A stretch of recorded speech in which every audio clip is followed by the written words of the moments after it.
Today we are going to hang the star. Our story today is entitled The Cunning and the Wise.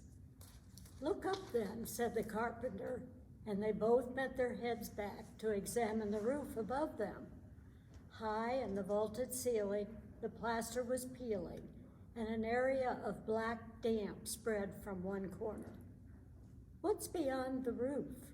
"The sky." "And what's beyond the sky?" "Space, planets, the stars." "Exactly," breathed Mr. Butterfield. "It's been the same ever since people had eyes to look. Same constellations, same galaxies. But supposing one night you looked up and saw a new star. A supernova, you mean? Or a comet, or an intergalactic meteorite skipping over the Earth's atmosphere? Doesn't matter which.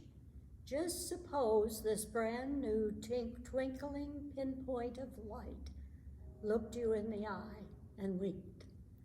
The two uncricked their necks and stared at one another, and the carpenter began a new story. Far away in the east, three astronomers uncricked their necks and stared at one another. "A new star. What does it mean?" said Caspar. "An omen?" said Melchior, eyes full of starlight. "Saddle the camels," said Balthazar. "We must go and see for ourselves. Someone's been born who's going to change the history of the world." The three scholars took their bearings from the new star and traveled west. Their camels waded through rivers, struggled over sand dunes, spat at robbers lurking in the dark. During the day, the three sheltered from the sun and from sandstorms, biting mosquitoes, knife-edge winds. But every night they rode on, led by the star, clutching gifts for the newborn king. For surely someone whose coming warranted a new star in the sky must be an emperor or a king. Riding into Jerusalem at long last, they made for the palace, of course, and explained their mission to the king who lived there. "Where is the new king whose birth we have seen written in the stars?" they asked. "We've come a long way to pay our respects to him." King Herod only ruled in Israel by permission of the Romans, but he clung on grimly to his crown and his throne and his little bit of power. Now a pang of anger went through him like an arrow. He knew of no such birth.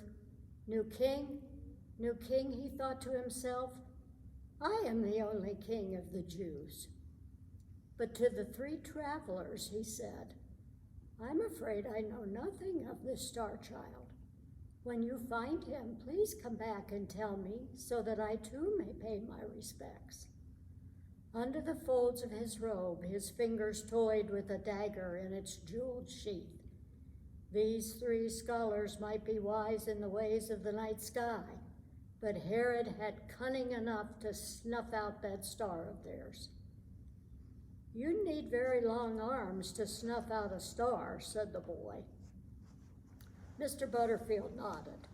And Herod might have been a big, important man, but inwardly he was a small-minded, and small-minded never reached the stars. Much to the astonishment of Caspar, Melchior, and Balthazar, the star finally came to rest over the small town of Bethlehem. The roads were so narrow that the camels had to move in single file. Somewhere a dog barked. The three wondered if they hadn't made some terrible mistake along the way. What an exotic sight they must have been for anyone out late that night. Three men, outlandishly dressed, gabbing in a foreign language and pointing at the stars. What strange noises the innkeeper and his customers must have heard as they turned over in their beds, camels groaning and belching and slumping down onto their knees. What a strange night for Mary. Three dust-stained, wealthy foreigners thrusting gifts at her and the baby. What a strange discovery for the astronomers weary working people, a baby in a feed box, the nervy animals stepping from hoof to hoof, and yet for this moment, fire had kindled in the distant galaxies and careened across the night sky to announce the birth of a king. Mary took the presents, a bag of foreign gold, a box of frankincense. She had smelled the scent before on the hair and clothes of cousin Zechariah after a day spent inside God's temple. Lastly, the visitors presented a jar of myrrh. The chisel slipped, sinking its blade into the carpenter's left palm. "You've hurt yourself." "It's nothing," said Mr. Butterfield. But blood welled up in the cut and fell onto his work, onto the half-carved manger. They both watched it redden the wood. "An odd gift for a baby. Myrrh," said Mr. Butterfield, licking his cut. "It's for the dead, you know. An ointment used to anoint dead people. But then that's why he came, you see, that little baby. Once he was grown up, Jesus did a lot of important things, but most important of them all was dying." They both looked up at the stained glass window above them.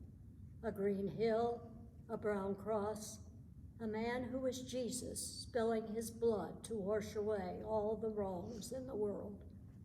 "It's like you said once," Mr. Butterfield recalled.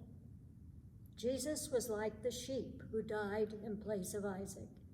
He was like that offering on Elijah's altar. He was God's ultimate rescue plan. He was like David slaying the big bad giant. He was the way back to the paradise garden. He was the ram God gave to Abraham. Their hands brushed as they pointed to different symbols on the Jesse tree, remembering all the stories they had shared. "He's once upon a time and the end," said Mr. Butterfield. They sat down breathless, their backs against the trunk of the Jesse tree. "I'm sorry you hurt your hand." "Don't worry about it, son. Tree's all but finished, isn't it? All but done? Amen, don't you fret. Amen. But speaking of blood, I haven't finished telling you about King Herod."